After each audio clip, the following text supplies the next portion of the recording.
안녕하세요. 경제학 언론 오늘 새로운 챕터를 시작해 보겠습니다. Hello everyone. This is Principles of Economics, and we're gonna begin the new chapter.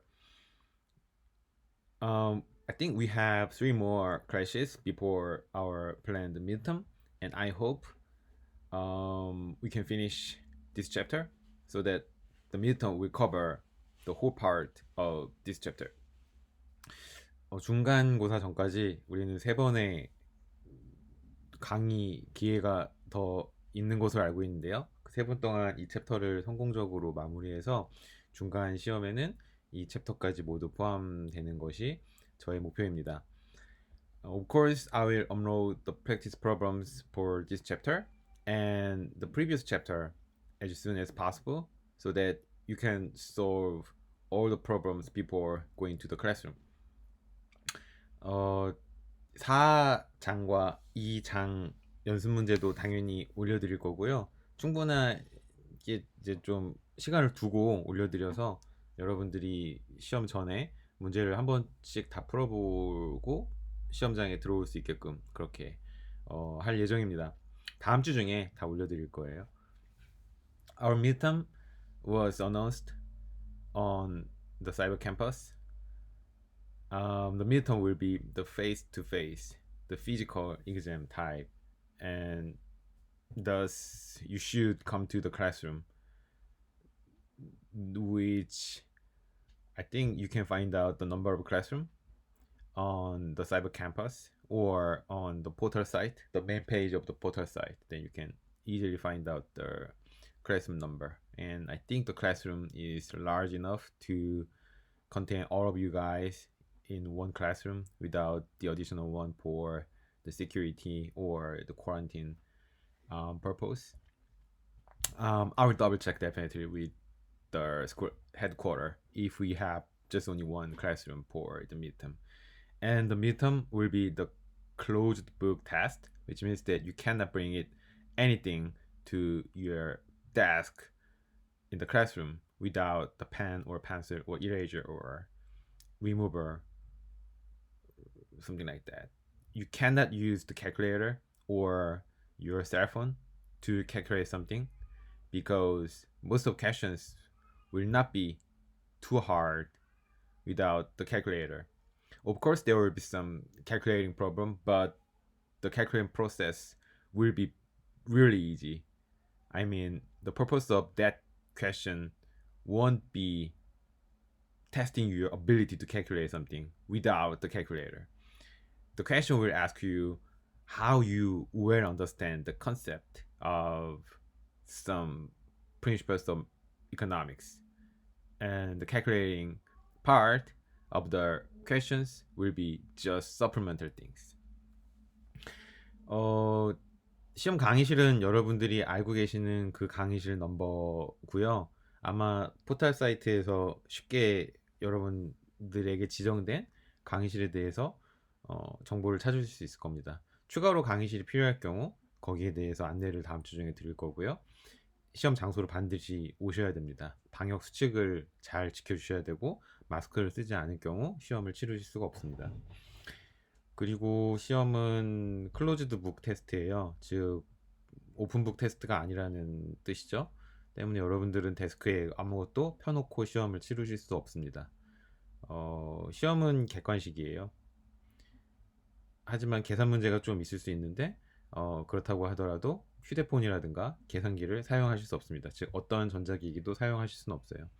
여기에 대해서 부담감을 느끼실 필요는 전혀 없는 게 어느 정도 수준의 계산 문제가 나오냐 그러면 뭐 500 나누기 2, 뭐 3 더하기 7 이 정도 수준의 계산 문제만 나옵니다. 즉 사칙 연산만 잘 하실 수 있다면 그렇게 크게 문제가 되지 않는 계산 문제이기 때문에 수리적인 부분에 있어서는 그렇게 크게 걱정하지 않으셔도 됩니다. 다만 여러분들이 하셔야 될 부분은 얼마만큼 우리가 지금까지 배운 개념들을 잘 이해하고 있는지, 그것들을 어떻게 잘 실생활 혹은 구체적인 사례에 응용할 수 있는지, 그런 것들을 좀 준비를 잘 하셔야 됩니다. 그런 것들에 대해서 집중적으로 물어볼 예정입니다. 연습 문제를 풀어보시면 대략적인 어떤 트렌드라든가 어떤 식으로 문제가 나올지 예상 충분히 가능하실 거예요. 그래서 연습 문제를 풀어보시고 여러분들의 어떤 머리 근육을 그런 방향으로 단련시키는 것이 시험을 잘 치르시는데 중요할 거라고 생각을 합니다. 그레이딩 같은 경우에는 이 코로나 바이러스로 인해서 완화된 그 성적 기준이 있기 때문에 그거에 맞춰서 드릴 거고요. 다만 그것을 꽉꽉 채워서 드릴지 안 드릴지는 제가 최종적인 여러분들의 성적을 보고 판단을 할 겁니다. 즉 여러분들이 충분히 이해력이 뛰어나다고 판단될 경우 우리가 A 50%, B 50%까지 줄 수 있죠. 그거를 최대한 맞춰서 드릴 텐데 절대적으로 여러분들의 이해 수준이 떨어지는 부분이 있다라고 한다면은 그거에 맞춰서 드리지 않고 C나 뭐 D, 심지어 F까지도 드릴 수 있으니까 최대한 공부를 열심히 해주시면은 감사할 것 같습니다. Okay, so this is all about the information about the midterm. You don't have to worry about your grading too much because the school headquarters announced the relaxed version of the standard report grading, which explains maximum 50% of the students can get the A and the remaining 50% of the students can get the B in maximum. I will evaluate your overall understanding level at the end of this semester, and I will determine how many students can get A or B in maximum. If your averaging understanding level is pretty good, then I will definitely do that, do the maximum amount of A and B. But in absolute level, some students could miss my expectation. Then the students can get some worse grading. Um, but I will definitely do my best to give you the better grade as possible as I can get. Right, so this is a pretty new chapter of our principles of economics, and this is introduction to the new part of economics. But we're gonna still use our simple demand and supply curves as our main tool of analysis. So basically the same level, but we can add some new concept to this chapter. And of course, oh yeah, sure, we can go to the next page. 새로운 챕터에 대해서 공부를 해볼 텐데요. 이 챕터는 기본적으로 전 챕터들과 비슷하게 서플라이 앤 디맨드 커브, 수요와 공급 곡선을 기반으로 분석을 하는 내용들입니다. 근데 웰페어 이코노믹스라고 하는, 즉 우리가 이제 후생 경제학이라고 하는 경제학의 어떤 한 분야가 있어요. 그것에 대한 기본적인 이야기를 하는 거기 때문에 우리가 지금까지 알고 있던 수요 곡선과 공급 곡선을 새로운 시각으로 본다는 점에서 조금 새로운 개념들이 등장할 수 있습니다. There are top two topics we can cover in this chapter. The first two things are the concept of surplus. So in economics term, surplus is really important to evaluate your well-being level. You can define the term well-being by yourself, but economists evaluate, or even they believe they can calculate the level of well-being by using supply and demand curve, and they call that level of well-being as surplus. With this concept of surplus, the economists also believe that they can calculate or they can estimate the welfare at the social level. Society has some welfare level. I don't see physically, but economists believe they can estimate because there exists the social welfare as a whole or as an aggregate level, and they believe supply and demand curve are the best tool to reallocate our economic resources to the both sides of consumer and producer, and this reallocation process can be estimated as the social welfare or the two types of surpluses. 우리가 배울 내용은 잉여 혹은 후생이라고 하는 개념을 처음 배울 거예요. 즉 소비자 후생과 생산자 후생을 나누어서 배울 텐데, 이 생산자 후생과 소비자 후생은 소위 말하는 여러분들의 경제 활동에서의 만족도 혹은 웰빙 나타낸다고 보시면 됩니다. 즉 진짜 후생을 나타낸다고 생각하시면 되죠. 근데 이 후생이라는 개념이 상당히 주관적일 수도 있고, 왜냐하면 여러분들의 만족도라는 것을 측정한다는 점에서 상당히 주관적이라고 생각하실 수도 있고 측정이 불가능하다고도 생각할 수도 있는데, 경제학자들은 이것이 측정이 가능하다라고 이야기합니다. 어떻게 가능하냐? 시장에서 결정되는 수요량, 공급량과 균형 가격 혹은 균형 거래량 등의 어떤 시장에서 주어지는 객관적인 정보들 혹은 지표들이 있잖아요. 이런 걸 사용해서 대략적으로 추정이 가능하다라고 이야기를 하죠. 이것이 이제 후생 경제학의 기본적인 내용입니다. 즉 소비자들이 얼마나 만족하고 있는지 혹은 생산자들이 얼마나 만족하고 있는지를 객관적인 지표들, 시장 지표들을 통해서 측정하고자 하는 것이 후생 경제학자들이 하는 일인데, 우리는 아주 기본적인 생산 곡선과 수요 곡선만을 이용해서 과연 이 후생 경제학자들이 어떻게 생산자 후생, 소비자 후생, 그리고 이 둘을 합친 사회적 후생을 계산해낼 수 있는지, 그리고 이러한 과정을 통해서 경제적인 자원이 사회적으로 어떻게 가장 효율적으로 재분배될 수 있는지를 같이 한번 공부를 해볼 겁니다. 제 말이 빠르죠? 집에서 지금 녹화하는 거여서 말이 빠릅니다. 집에는 이제 저 말고도 가족들이 많이 있는데요. 가족들이 지금 제 요 방 밖에서 아주 바쁘게 생활하고 있기 때문에 저도 빨리 녹화를 마치고 가서 이제 집안일을 거들어야 돼요.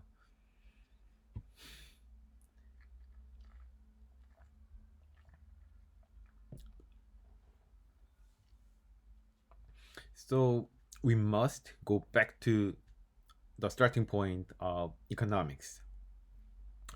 The reason of that the economy study about the economics is the two things. The first one, our resources are scarce, but our desire is infinite. These two conflict things makes every person or every economic agent to think about which one is better than the other one. In economics term, it is called the opportunity cost. So you should think about the opportunity cost, and thus you must decide the best choice that will maximize your happiness. That's the economic agent problem at every moment. So we can go back to the allocation of resources problem. At the social level, if you are a god who rules the world, then you may think about the resource allocation at the top of the sky, and you can look down the people working or living like a small tiny existences, and you should think about at the social level how much of each good should be produced. Somebody should decide this level. If you are the social designer or the social planner or god, which is pretty much benevolent, then you can decide how much of this good or that good should be produced to maximize every person's happiness or utility or the welfare. Then the next time you should also decide who gonna produce this good or who gonna consume this good. It depends on each producer's or each consumer's preference or their own situation, the personal situation. Somebody can buy this good, but the other cannot buy this good. Some producer wants to produce that good, and the other producers does not want to produce that good. It depends on their own situation or their personal economic ability or capability. Okay?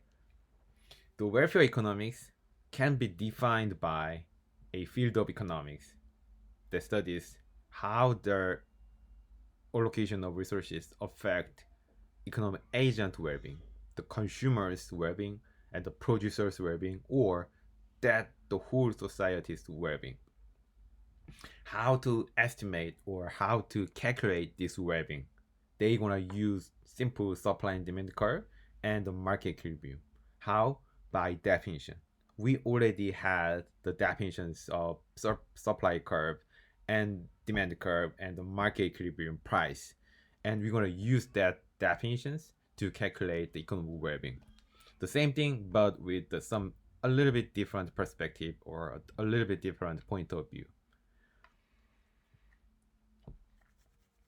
이 후생 경제학이라는 것은 딱히 그렇게 어려운 개념은 아닙니다. 어떤 재화 혹은 어떤 서비스가 얼마만큼 생산이 되는 게 사회적으로 가장 행복도 혹은 웰빙을 높일 수 있는지 누군가는 계산을 해야겠죠. 왜냐하면 생산자 개인 혹은 소비자 개인은 자기 입장을 가지고 있잖아요.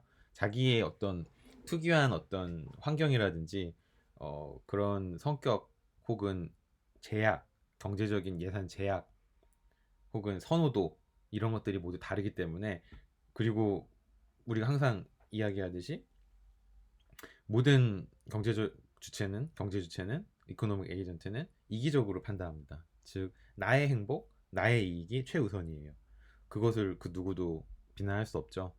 그런 상황에서 어떤 누군가, 우리가 소셜 플래너라고 보통 경제학자들은 이야기하는데, 이 소셜 플래너는 결정을 해야 됩니다. 어느 정도 레벨이 사회적으로 가장 효율적인 레벨인지, 그리고 이 사회적으로 가장 효율적인 레벨만큼 이 물건이 생산이 될 때 과연 누구까지 이 물건을 소비할 수 있을 것인지, 누구까지 이 물건을 생산할 수 있을 것인지를 누군가는 결정을 해줘야 돼요. 정책가들이 보통 하는 일이기도 합니다. 근데 정책가들이 아니더라도 그 사회 전반적인 효율성 지수 혹은 그 사회 전반적인 만족도 지수가, 웰빙 지수가 어느 정도인지 판단을 내리는 것은 누군가는 반드시 해야 될 일이겠죠. 그래서 후생 경제학은 자원의 분배가 각 경제 주체의 웰빙에 미치는 영향에 대해서 공부하는 학문이라고 우리가 정의를 내릴 수 있습니다.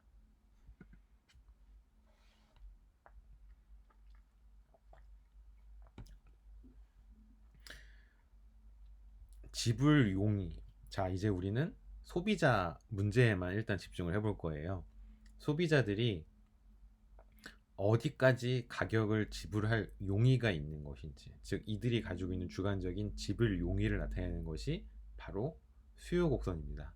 즉 어떤 재화나 어떤 서비스에 대한 이 소비자들의 주관적인 가치 판단이 모두 합쳐져 있는 것이 수요 곡선이에요. We will start with the consumer surplus. In order to understand the consumer surplus, we need to understand the definition of demand curve. What is demand curve? Demand curve is the subjective valuation by buyers or consumers. In other words, a buyer's willingness to pay for that good or the services. In another words, it is in specific quantity, there is some specific price level, and the price level according to that demand curve is the maximum amount of prices that the buyer can pay and have willingness to pay for that good, to have it, or the services to be provided. So this is subjective valuation by the buyer, and the demand curve is the aggregate level of that subjective valuation by all buyers inside this market.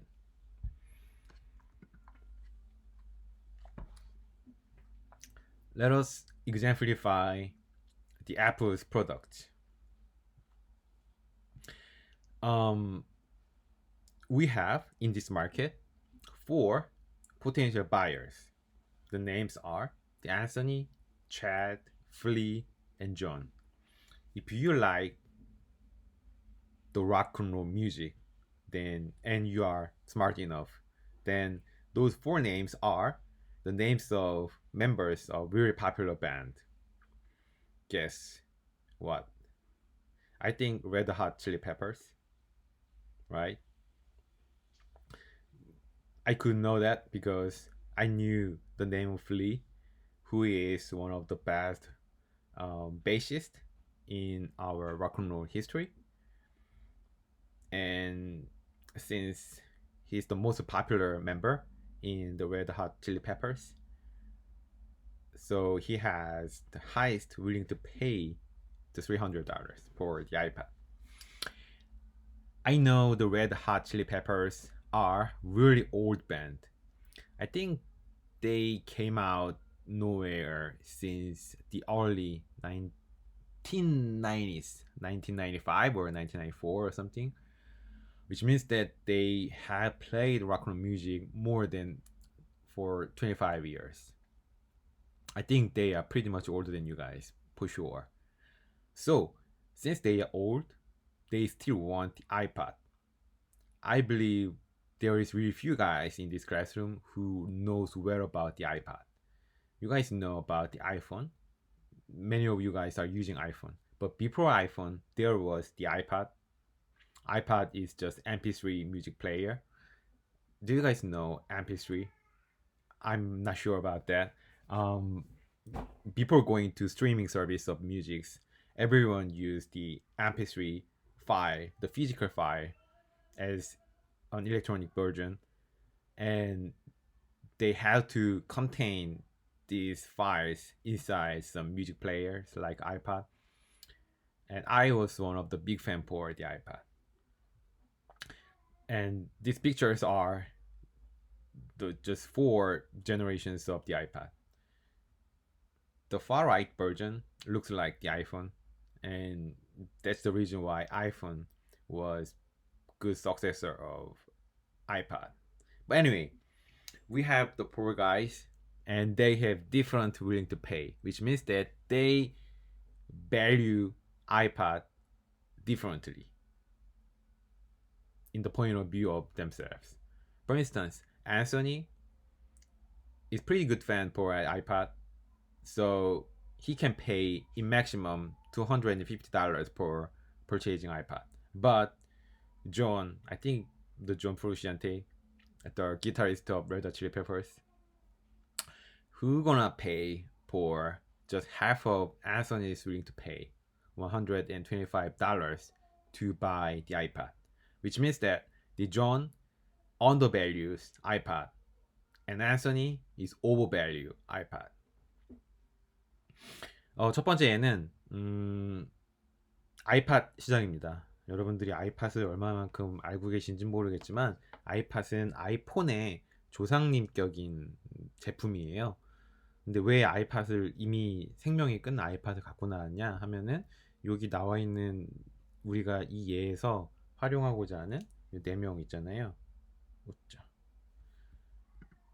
이 4명이 제가 추측하기에 굉장히 나이가 많은 분들이기 때문입니다. 이 4명은 굉장히 유명한 락밴드인 레드 핫 칠리 페퍼스의 멤버 이름인 것 같아요. 레드 핫 칠리 페퍼스. 칠리가 이거 맞나? 아닌 것 같은데 이건가? 모르겠네요. 하여튼 매운 녀석들 뭐 이런 식으로 해석이 될 텐데 몹시 맵고 뭐 핫한 녀석들 이 정도로 우리가 해석을 할 수 있는데 1990년대 초반부터 활동했던 록밴드입니다. 근데 지금까지도 활동을 계속하고 있고요. 이제 전 세계에서 굉장히 큰 뮤직 페스티벌이 열리면 뭐 지산 록 페스티벌처럼 굉장히 큰 페스티벌이 열리면 헤드라이너, 그러니까 메인 스테이지 무대를 황금 시간대 메인 스테이지 무대를 차지하는 굉장히 세계적인 밴드입니다. 콜드플레이 아시나요, 여러분들? 콜드플레이보다 훨씬 먼저 활동했던 밴드고 뭐 그만큼 콜드플레이만큼 유명하다고 할 수 있겠죠. 또 뭐 비교할 만한 밴드가 있을까요? 최근에 활동하는 밴드입니다. 레디오헤드 뭐 이런 밴드들이랑 비슷한 시기에 활동을 시작했던 밴드입니다. 이들이 굉장히 오래됐기 때문에 이들은 아마 아이팟에 익숙할 거예요. 그래서 아이팟 시장에 계속해서 참여하고 있는 것 같습니다. 아이팟 하나를 구매하기 위해서 각각 지불하고자 하는 지불 용의가 조금씩 다른 거예요. 앤서니 같은 경우에는 $250까지 아이팟 하나에 지불할 수가 있대요. 근데 플리 같은 경우에는 앤서니보다 조금 더 높은 가격 $300까지 지불할 용의가 있는 거예요. 즉 아이팟 가격이 $275면은 앤소니는 아이팟을 사지 않아요. 하지만 플리는 여전히 아이팟을 삽니다. 왜냐하면은 플리가 밸류에이션 하는 아이팟의 가격은 $300니까 시장 가격과 상관없이. 근데 존 같은 경우 이제 존은 존 프루시안테라고 하는 레드 핫 칠리 페퍼스의 기타리스트를 아마 이렇게 상징하는 것 같은데요. 이 존 프루시안테 같은 경우에는 레드 핫 칠리 페퍼스 기타리스트로 처음부터 끝까지 쭉 활동했던 사람은 아니에요. 중간에 밴드를 탈퇴했었어요, 잠깐. 그래서 혼자서 솔로 활동을 하다가 잘 안 돼서 다시 레드 칠페퍼스에 합류한 좀 약간 사연이 있는 멤버입니다. 그러니까 아마 다른 멤버들에 비해서 돈을 좀 덜 벌었겠죠. 돈을 못 벌거나 앨범이 망했으니까 아마 돈을 좀 잃었겠죠. 그러니까 돈이 없으니까 아이팟에 대한 주관적인 가치도 굉장히 낮아요. 125달러밖에 안 쳐준대요. 즉 아이팟 가격이 150달러면 존은 아이팟을 살 수 없거나 사지 않을 겁니다, 아마.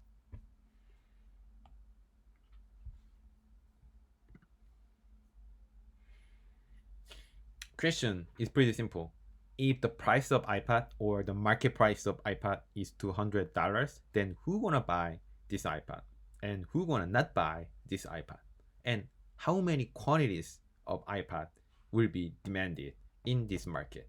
We have four participants in the market, and we know every information about their willingness to pay. So estimate we can estimate each participant happiness if the market price is set by $200. For instance, Anthony, his willingness to pay is $250 and the market price is $200. Then we can conclude that Anthony gonna buy this iPad because his subjective valuation is higher than the market price survey, which is set by this market. How about Chad? Chad is not going to buy this iPad because his willingness to pay or subjective valuation on this iPad is less than the market price survey. Flea will buy it, John will not buy it. So only Anthony and the Flea, those two guys are having enough high willingness to pay to buy this iPad if the price level is $200. So the quantity demanded when the price level is 200 is 2. The Anthony and the Flea and the Chad and John are out of this market because they have so low willingness to pay. 만약에 시장 가격이 200달러로 아예 정해져 버렸어요. 시장 가격이 200달러로 정해져 있을 때 과연 누가 이 아이팟을 사겠냐는 질문에 대답은 굉장히 쉽습니다. 우리는 각 개인이 시장 가격이 200달러로 정해졌을 때 누가 아이팟을 구매할지도 계산할 수 있고 얼마만큼의 서플러스 혹은 웰빙 혹은 해피니스가 존재하는지도 계산할 수 있어요. 먼저 우선 누가 아이팟을 구매하고 누가 구매하지 않을지만 생각을 해봅시다. 앤서니는 구매할 거예요. 왜냐면 앤서니의 지불 용의는 시장 가격보다 높으니까요. 앤서니는 250달러까지 아이팟을 줄 용의가 있는데 시장 가격이 200달러밖에 안 하니까 앤서니는 땡큐인 거죠. 당연히 아이팟을 살 겁니다. 플리도 살 거예요. 플리는 300달러까지 아이팟을 지불할 용의가 있대요. 근데 아이팟 가격이 200달러밖에 안 하니까 당연히 플리도 사겠죠. 하지만 체드와 존은 사지 않을 거예요. 왜냐하면 이들은 아이팟 하나에 지불할 용의가 175달러 혹은 125달러밖에 되지 않기 때문에 시장 가격이 200달러면 체드나 존에게는 이게 너무 비싼 거예요. 그래서 이들은 아이팟 사지 않고 시장에서 아마 나갈 겁니다. 즉 시장 가격이 200달러로 정해져 있을 때 우리는 수요량이 2개라는 것을 판단할 수 있습니다. 후생 경제학은 여기서 이제 한 발자국 더 나아갑니다. 과연 시장 전체적으로 소비자 후생이 얼마나 되는지도 계산할 수 있다는 것이 바로 후생 경제학이 주장하는 바입니다. 한번 계산해 볼까요? 먼저 시장 가격이 레벨에 따라서 시장에 참여해서 정말 그 물건을 살 수 있는 사람, 즉 우리가 수요량이라고 파악되는 사람의 수가 달라집니다. 300달러 이상일 경우에는 301달러부터 300달러 이상일 경우에는 그 누구도 물건을 사지 않아요. 수요량은 0개가 되겠죠.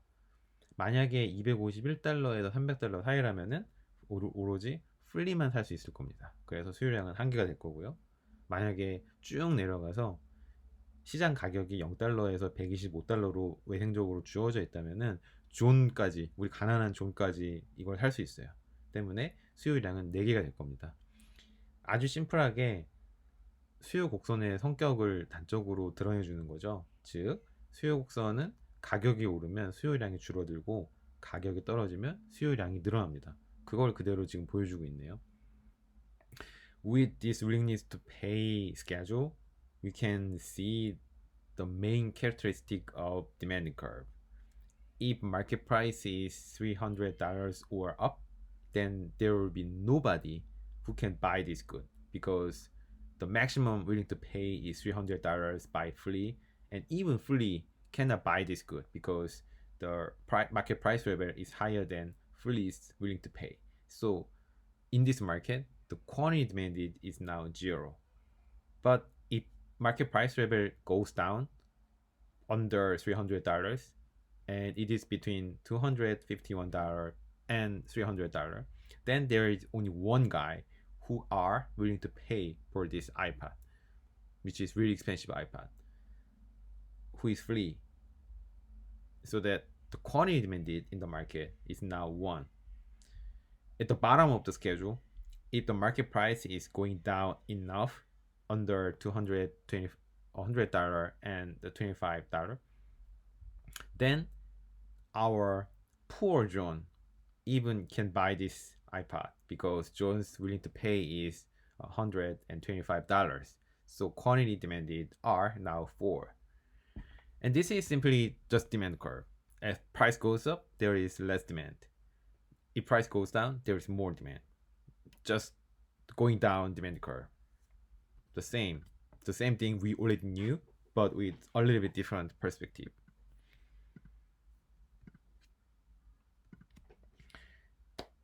If we draw out this result graphically, then you can get simple demand curve. This is demand curve and it works with the law of demand.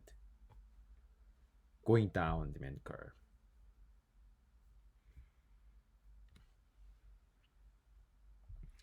Since we have 4 guys in the market, it is not many. We have the staircase or the stair look like demand curve, but it is also our just general demand curve because it is going down. As price going down, then there is increasing quantity demanded.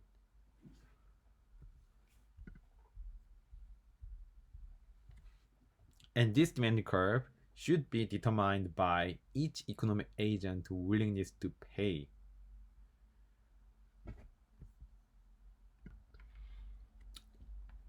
And this demand curve shows how many economic agent or how many potential buyers can enter this market and buy this good actually.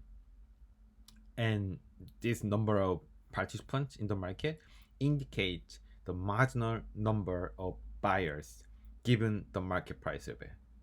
If we can move the price of the market, then we can decide how many economic agent or how many potential buyers can exactly enter the market and buy this good. I mean, the number of participants should be dependent of the market price level, which is pretty transparent economic index or information everyone can get. 이건 굉장히 단순하게 표현된 수요 곡선이라고 할 수가 있겠죠.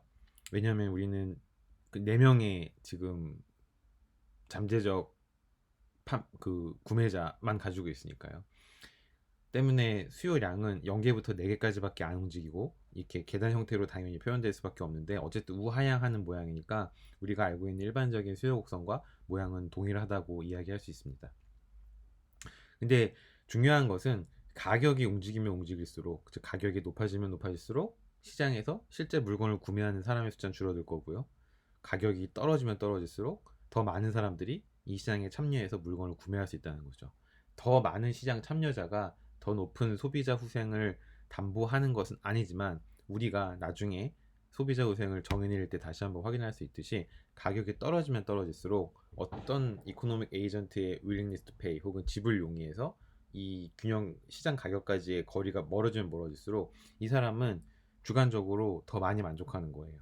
플리 같은 경우에는 $300까지 지불할 용의가 있었는데 시장 가격이 예를 들어서 $10예요. 그러면은 나는 $300까지 지불할 용의가 있었는데 시장 가격이 $10니까 주관적으로는 $290만큼 이득을 얻었다고도 생각할 수가 있겠죠. 만약에 여러분들이 아이팟에 대한 주관적인 가치를 $200만큼 책정하고 대리점에 들어가셨는데 대리점에서 정확하게 $200만큼 가격을 제시했어요. 이 가격에 물건을 사든지 아니면 나가. Take it or leave it 이라고 이렇게 제시를 딜을 치면은 여러분들은 나는 정확하게 $200까지 보고 왔는데 내가 $200 내면은 그냥 똔똔이 되는구나. 나는 아이팟이라는 놈을 가졌지만은 거기에 대해 충분히 가격을 지불했기 때문에 나의 만족도는 개인적으로 제로. 사실 큰 의미는 없어. 뭐 이렇게 생각할 수도 있겠죠. 이것이 이제 소비자 우생의 기본적인 핵심적인 개념입니다. Let us define the consumer surplus or the CS in short term. Consumer surplus is defined by your willingness to pay negative market price level. If you have pretty much higher willingness to pay and the market price level is fixed without your opinion, then you can feel like you get some benefit, the subjective benefit, because you are original willingness to pay for $300 if we are free in this example, but the market price level is $260, then your consumer surplus is $300 negative $260, which means that you are originally ready to pay for $300, but the real payment you have to pay is $206. I mean, you have to pay for less than you are willingness to pay for. So you can feel like, okay, so I'm good. I'm really happy because I think this value, this iPad's value was to me $300, but I can only pay for less than $300. Then that makes me happy, and this happiness is willingness. Sorry, this happiness is defined by your consumer surplus, your remaining happiness in this market. The economists argue for that.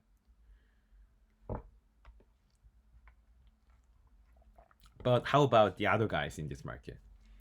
If the market price is $260, then there is nobody else who can buy this iPad.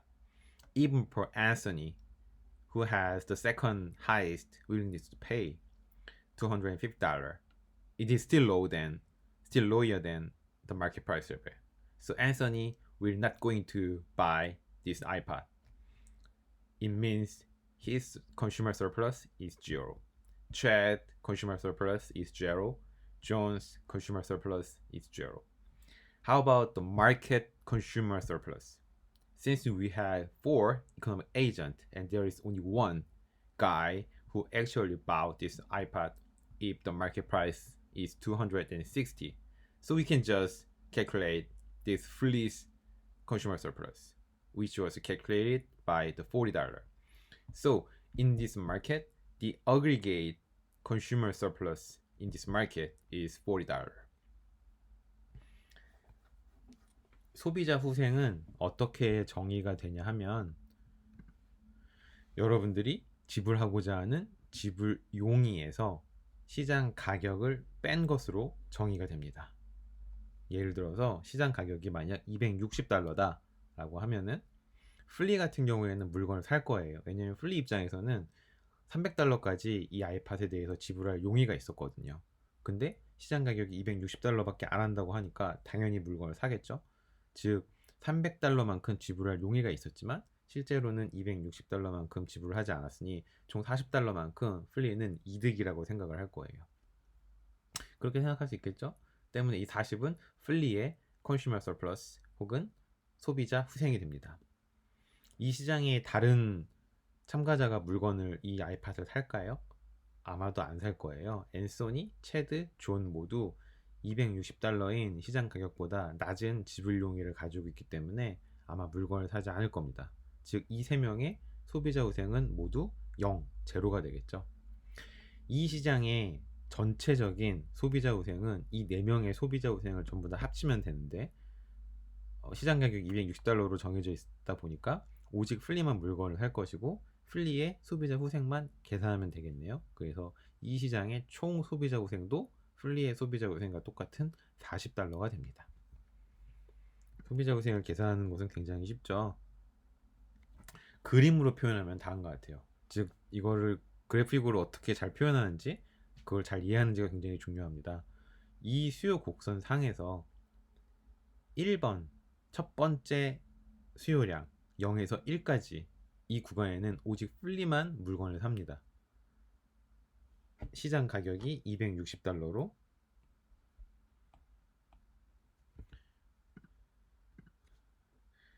시장 가격이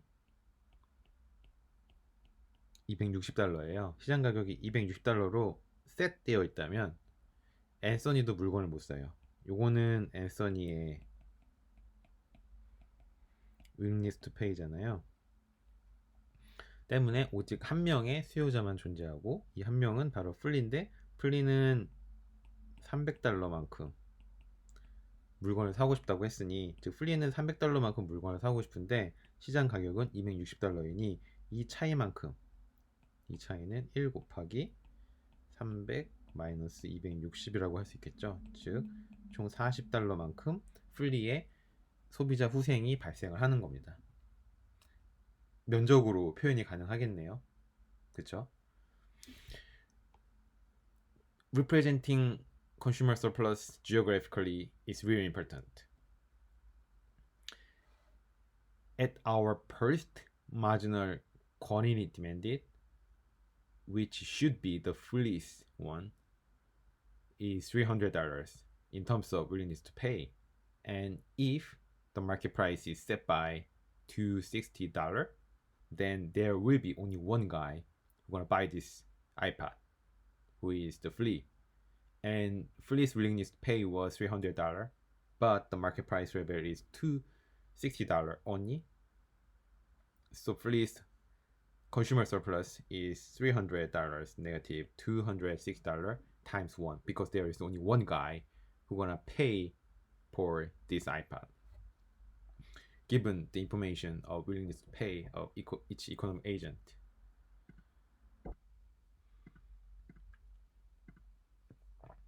Okay. So there is only one guy who can pay at the level of $260, which is Flea. So Flea can pay just $206, not $300, which is Flea's subjective valuation on this iPad. Flea may feel like he's pretty much happy because his willingness to pay was higher than the real market price he actually pays for this iPad. And this difference, $300 and the $260, is defined by consumer surplus or Flea's well-being in this market. And with this market price level, the social well-being of consumer or the market consumer surplus is the same with the Flea's consumer surplus because there is only one guy who actually buying this iPad at this high market price level. So it is also $40.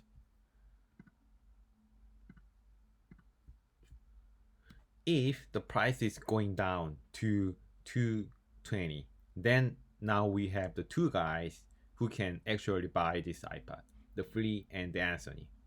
And the Flea's consumer surplus is now surprisingly increased because market price is going down while Flea's willingness to pay is fixed at $300. So Flea's consumer surplus is $300 negative $220, which equals to $80. And the new incomer, the Anthony's consumer surplus is now $250 negative $220, which equals to $30.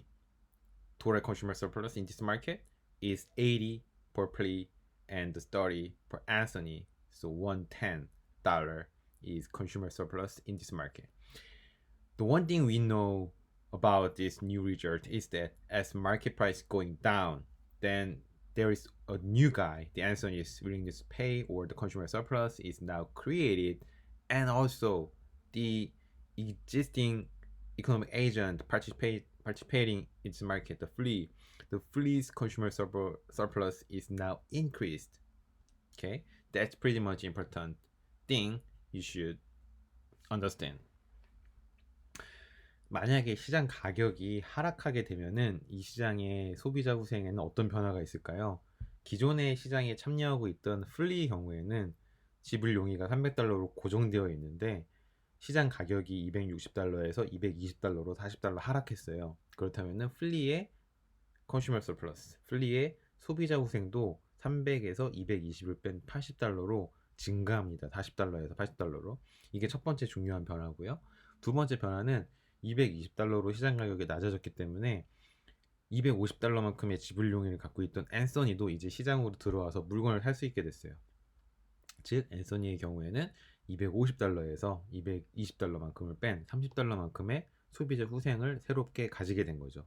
시장 가격이 260달러의 경우에는 물건을 사지 못했기 때문에 앤소니의 소비자 후생은 아예 존재하지 않았는데요. 이 경우 이 시장의 전체 소비자 후생은 플리의 소비자 후생과 앤소니의 소비자 후생을 합친 게 됩니다.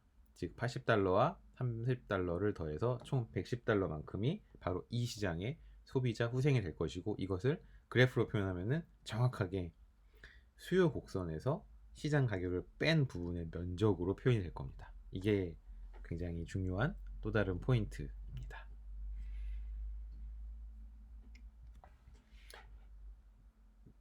We can generalize our example. If we have the general demand curve, which is represented by a straight line, and we have the market price level in this example, the new example, the $30, then at the 5,000 quantity demanded, here, market price level is $30 for all quantities. The only difference is at each unit of quantity there is corresponding quantity demanded or corresponding willingness to pay, which is $49. Okay, so at the 5,000 unit, willingness to pay is $49, but market price is $30. So this different. I think willingness to pay is 50. Okay, but a little bit higher than this graph. So this different 50 negative 30 is 20 is our consumer surplus in this market. And you can calculate this process repeatedly at each quantities here. Then you can conclude that the consumer surplus is defined by the area of this triangle, because you can calculate at each output levels consumer surplus, which is defined by willingness to pay negative the market price level. This height is our consumer surplus, and at this level, this height are our consumer surplus. If we are familiar with mathematics, then you know about the concept of integral.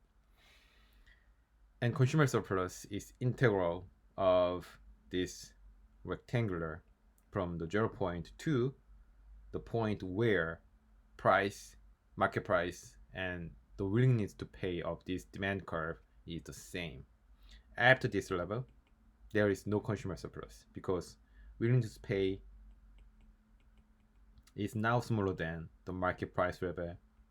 So there is no actual trading occurred after 15th unit. So you don't have to calculate the consumer surplus after this intersection point. The blue area of this triangle is our consumer surplus of this market. 소비자 후생은 수요 곡선에서 시장 가격을 뺀 어떤 면적이 나오겠죠. 각각의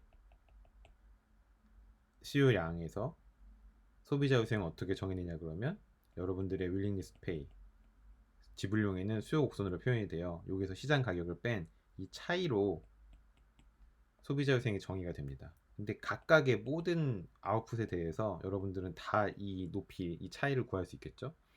수학으로 치면 적분이 되는 거예요. 0부터 어디까지? 여러분들의 시장 가격과 수요 곡선이 만나는 요 점까지.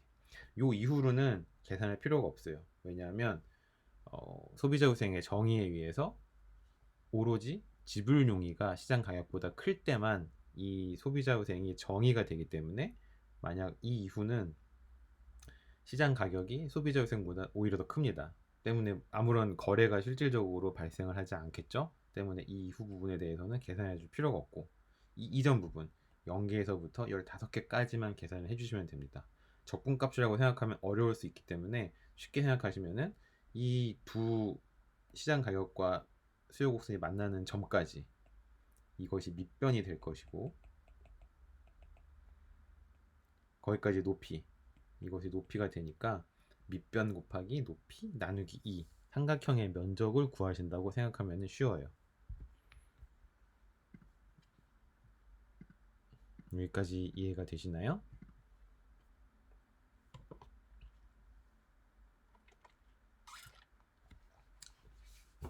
그러면 시장 가격에 따라서 소비자 후생이 달라진다는 것도 그래프를 통해서 쉽게 이해하실 수가 있겠죠. 시장 가격이 올라가면, 시장 가격이 원래 30달러였는데 뭐 40달러로 올라갔다고 합시다. 40달러까지 올라가면은 원래 소비자 후생은 이 전체 삼각형이었어요. 근데 40달러로 올라가면은 빼줘야 되는 높이만큼이 올라간 거니까, 하지만 수요 곡선은 그대로 멈춰 있기 때문에 이 작은 분홍색 삼각형만큼으로 소비자 후생이 감소하게 됩니다. 소비자 후생이 감소하게 되는 이유는 크게 두 가지가 있어요.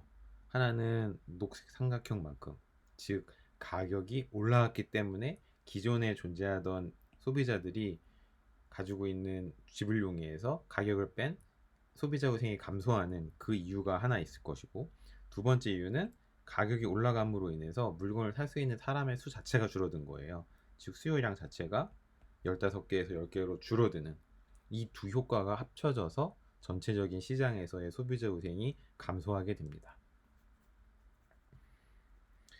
If the market price is going up, then we can easily conclude that our market consumer surplus will be reduced. How about this example? Our original market price was $30, but now we have the $40 of market price level. As market price is going up, there are two effects. The first one, each individual's consumer surplus will be reduced. Even if you are here, you have enough willingness to pay, so you are still remaining in the market. Even the market price is going up to $40, then you can still stay there because your willingness to pay is enough higher than $40. But your consumer surplus will be reduced. That is represented by this green rectangular. The second effect is that the number of buyers will be reduced, which is represented by this one, the green triangle, from 15 to 10. Because market is going up, there is less buyers can now afford this iPad or this unit or this good or services. So combining those two effects, our market consumer surplus will be reduced as market price going up.